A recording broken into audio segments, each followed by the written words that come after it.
పాప సుగాలి ప్రీతి ఇష్యూ.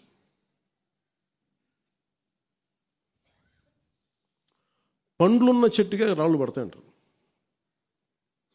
ఎవరైతే చేయూతనిస్తారో, ఎవరైతే ఆదరిస్తారో వాళ్ళని తిడితే ఎట్లాగా? అసలు ఈరోజు సుగాలి ప్రీతి అనే కేసు ఎలా ఎక్కడి నుంచి బయటకు వచ్చింది మీరు చెప్పండి. ఇలాంటి అన్యాయం జరిగిందని ఎవరికి తెలుసు? ఈ రోజున గత ప్రభుత్వం 2019, 2024లో ఒక ప్రభుత్వం మీద, అప్పుడు ముఖ్యమంత్రి మీద మాట్లాడటానికి అసలు ఎవరికైనా ధైర్యం ఉందా? ఒక ముఖ్యమంత్రిని ఒక మాజీ ముఖ్యమంత్రిని ఆ టైంలో అరెస్ట్ చేస్తే రావడానికి ఎవరు లేరు రోడ్ల మీద. అలాంటి పరిస్థితుల్లో ఓడిపోయి 2 చోట్ల ఓడిపోయి ఉన్న ఒక ఎమ్మెల్యే వాళ్ళ పార్టీకి వెళ్ళిపోతే ఏ మానసిక స్థైర్యం, ఏ ధైర్యం, ఏది ఉంటుంది చెప్పండి ఎవరికైనా? మరి అలాంటి సమయంలో నేను ఒక తల్లి పడ్డ వేదన తీసుకున్నా. నాకే సరదానా 2 లక్షల మంది జనం మధ్యలో నడుచుకుంటూ వెళ్ళి ఆ సమస్యను హైలైట్ చేసి వాళ్ళు సిబిఐకి ఇచ్చారు. సిబిఐకి ఇస్తే మన ఇంటర్నల్ పేపర్ వర్క్ మనకి ఎలా తెలుస్తుంది? ఇంటర్నల్ పేపర్ వర్క్ వాళ్ళు ఇస్తే వాళ్ళు ఏంటంటే జీవో రిలీజ్ చేశారు. మా దగ్గర నుంచి వెళ్ళింది కానీ ఎక్కడికి వెళ్ళాలో అక్కడి నుంచి ప్రొసీడ్ చేయాలి, అక్కడ ఆపేశారు. హోంశాఖ నుంచి వెళ్ళింది సెక్రటేరియట్లో ఎక్కడో నెక్స్ట్ ఫైల్ ఢిల్లీకి వెళ్ళాల్సిన అక్కడ ఆపేశారు. మేము హోంమంత్రికి మేము సిబిఐకి పంపించేసాం అంటే లెటర్ చేశారు, లాక్ చేసి లాకర్లో పెట్టారు. ఇది జరిగింది. ఈ ప్రాసెస్లో ఏం చేశారు, వాళ్ళకి ఈ కేసు కొంచెం సెన్సిటివ్ కేసు కాబట్టి మీకు చెప్తాను. సుగాలి ప్రీతి నేను ఎందుకు కొంచెం సున్నితంగా మాట్లాడాలి ఈ విషయం ఏదంటే, మీకు ఒక అన్యాయం జరిగినప్పుడు, ఎవరికైనా ఒక అన్యాయం జరిగినప్పుడు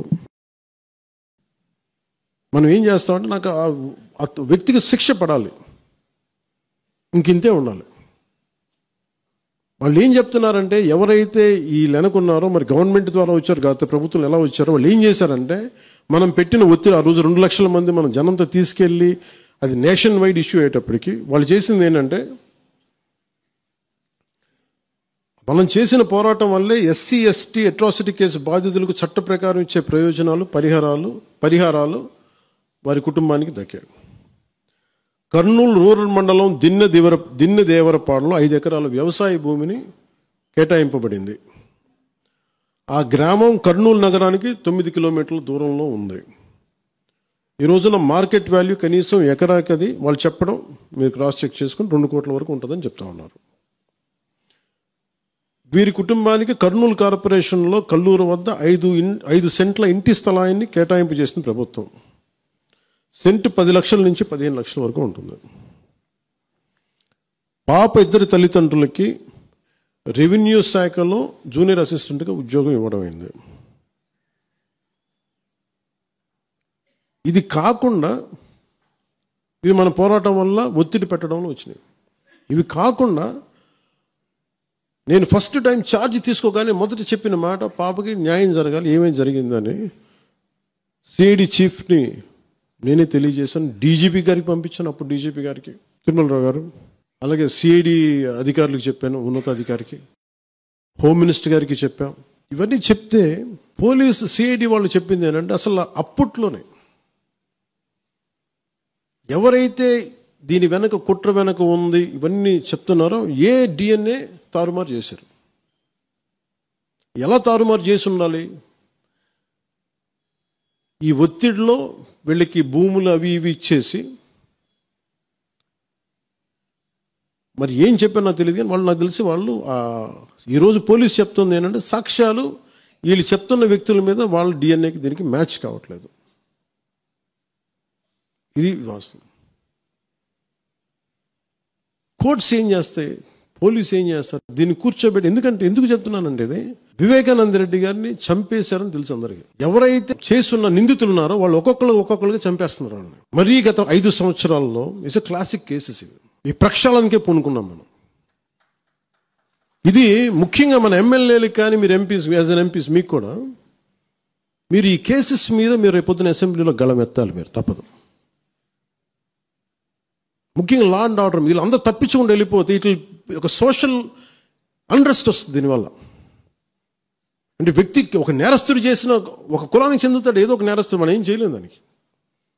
ఇందాక అరుణ చెప్పినట్టుగా ప్రతి ఒక్కరు ఏదో కులానికి చెందాలి, వేరే దారి లేదు మనకి. మనం వేరేలా పొట్ల ఏదో కులానికి చెందాలి. కానీ తప్పు చేస్తే కూర్చోబెట్టి పలానా టక్కుమని ఒక మాట అనేస్తారు. పలానా ఎక్స్ చేసాడు అన్నావు, పలానా కాస్ట్కి చెందిన వాడు చేసాడు అంటారు. అసలు ఇంత కాస్ట్ ఎక్కడి నుంచి వచ్చిందో తెలియదు క్రైమ్కి. సో అందుకని మేము బీయింగ్ లీడర్ని చాలా సెన్సిటివ్గా మాట్లాడాలి. మరీ నేను మిగతా వాళ్ళు గబుకుని మాట్లాడేసి గత ప్రభుత్వ నాయకులు మాట్లాడేసి వెళ్ళిపోవచ్చు, ఈజీ అది. కానీ నేను అలా మాట్లాడకూడదు. దట్టు నేను ఇప్పుడు డిప్యూటీ సీఎం పదవిలో ఉన్నాను కాబట్టి నేను చాలా ఒళ్ళు దగ్గర పెట్టుకుని మాట్లాడాలి. అందుకని ఇవన్నీ మీరు ఒక్కసారి దీంట్లో కూడా ఆ పాపకి న్యాయం జరగాలి, దోషులుంటే శిక్షింపబడాలి, దాంట్లో అసలు ఎప్పుడు లేదు. కానీ ఇలా ఒత్తిడి పెట్టాల్సిన వారికి కూడా నా విన్నపం ఏంటంటే, మీరు అసలు ఈ కేసు ఎవరి వల్ల బయటకు వచ్చింది మీరు చెప్పండి. సో మా త్రికరణ శుద్ధిని, మా చిత్తశుద్ధిని మీరు తక్కువ ఎంచినా. ఇక్కడ కేసులు వాళ్ళు కూర్చోబెట్టి నేను వెళ్ళి సాక్ష్యాధారాలు నేనేం క్రియేట్ చేయలేను. అక్కడ గత ప్రభుత్వం చేసిన తప్పులు కొనేసారు వీళ్ళు చాలామందిని. మరి ఏం కొన్నారు, ఎలా కొన్నారు, దీని మీద కేసు పెట్టాలి. ఇది ఇది నా ఒక్కటి కేసు కాదు, ఇది ఎంటైర్ సొసైటీకి ఇది సిచ్యువేషన్.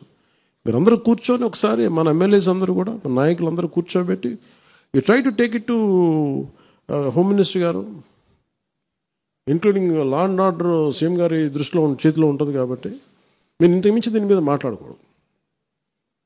అందుకని నేను శిక్ష పడాలని కోరుకుంటాను. ఇంతకుమించి కాకపోతే ఏమైపోతుంది, నా మీద నన్ను లాగడం చాలా తేలిక అందరికీ. ఎందుకంటే నేను మెత్తని మనిషిని కదా, నా మీద రాళ్ళు వేసేయండి ఈజీ, నా చొక్కా పట్టుకోవడం ఈజీ. అదే గత ప్రభుత్వం ముఖ్యమంత్రిని పట్టుకోమని చెప్పండి, ధైర్యం కూడా చేయరు, ఇప్పటికీ ధైర్యం చేయరు. ఎందుకంటే వాళ్ళ మనుషులు ఇళ్లలోకి వచ్చి కొడతారు, క్రిమినల్స్ వచ్చి ఇళ్లలోకి వచ్చి కొడతారు, చంపేస్తారని భయం. మనం ప్రజాస్వామ్యం కదా, మనం భరించాలి. అందుకని దయచేసి దీన్ని మీరు ఒకసారి కూర్చోబెట్టి ఒకసారి మన గౌరవ శాసనసభ్యులు, మంత్రివర్గ సహచరులు, లెజిస్లేటివ్ కౌన్సిల్ మెంబర్స్, పార్టీ నాయకులు అందరూ దీని మీద ఒకసారి స్పోక్స్ పర్సన్స్, వీర మహిళ నాయకులు, మీరందరూ ఒక్కసారి కూర్చోబెట్టి ప్రతి ఒక్కరు కూడా దీని మీద, ఇది ఎందుకంటే ఇది ఒక కేసుగా చూడకండి, ఇది గర్ల్ చైల్డ్ తాలూకు ప్రొటెక్షన్ చాలా ఎసెన్షియల్. అందుకని దీన్ని సోషల్ మీడియా యాక్ట్ కానీ ఇవన్నీ మాట్లాడాలని పొద్దున్న నిర్ణయించుకున్నాం. ఇది ఒకసారి మీ దృష్టికి తీసుకొస్తా ఉన్నాను.